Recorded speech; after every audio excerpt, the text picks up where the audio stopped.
સુરત આવી ગયા છે અને કામકાજ ચાલુ શું છે સવારે સુરત આવી દિવાળીનું કામ નહોતો કર્યો ને એટલે એ કામ કરવું પડે.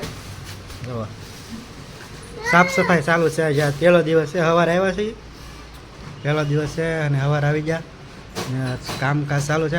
સાફ સફાઈ ચાલુ છે રૂમની. એક આ રૂમ સાફ કરવાનું થઈ ગઈ છે.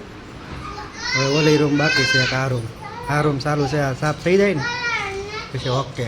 કારખાનું તો હવે ખુલશે 2-3 દિવસની વાર છે પણ મેં શું કહે 2 દી વહેલા આવી ગયા કેમ કે અહીંયા 2-3 દી આંટા મારી ત્યાં સેટિંગ આવી જાય ને એમ 2 દી આગળ આવી આવેલા છીએ અને સાફ સફાઈ ચાલુ છે. અંદર પાણી ભર્યું છે તો પોતા મારવાના બાકી છે. જે અંદર બીજા બધી મૂકવાનું બાકી છે. આ બધું બહાર પડી ગયું.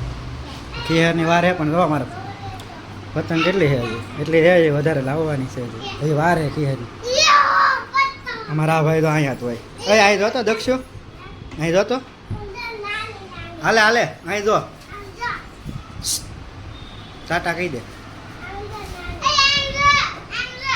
અમારા આ બાજુવાળા બેન છે અમારા દીદી કા તાર નામ શું છે? યાનસી છે. એ અમારા અહીંયા રમતી હોય ને બે અહીંયા જ હોય. આજ આવ્યા એટલે આજ એકા દિન આવી ગયા આવ્યા ને કારના અહીંયા જ થઈ ગયો. બ્લોક થોડોક મોડો ચાલુ કર્યો હોય કેમ કે 11 વાગી ગયા 11 વાગે ચાલુ કર્યો કેમ કે હું અહીંયા સાફ સફાઈ કરતો બેઠા હતા અત્યાર સુધી. હજી આ મંદિર ને એવું બધું સાફ કરવાનું બાકી કને હાલો ઉતાર રાખો. ધર્મના કામમાં ઢીલ ન હોય.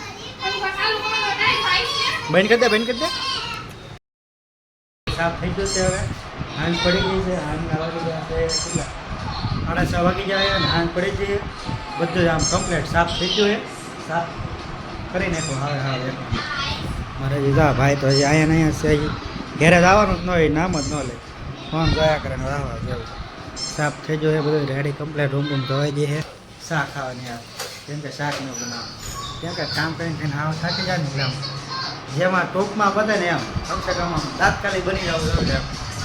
એટલે કાંઈ ને શામ થેપલા ખાય ભૂખ લાગશે તો નાસ્તો લઈ આવશું. હવે વાંધો ના 12 વાગ્યા સુધી બધું મળતું હોય એ માતા જ્યારે કેવડાવ એકવાર ખાઈ લઈ છે કામ મજા આવે તો પડીકાને એવું મળતું એટલે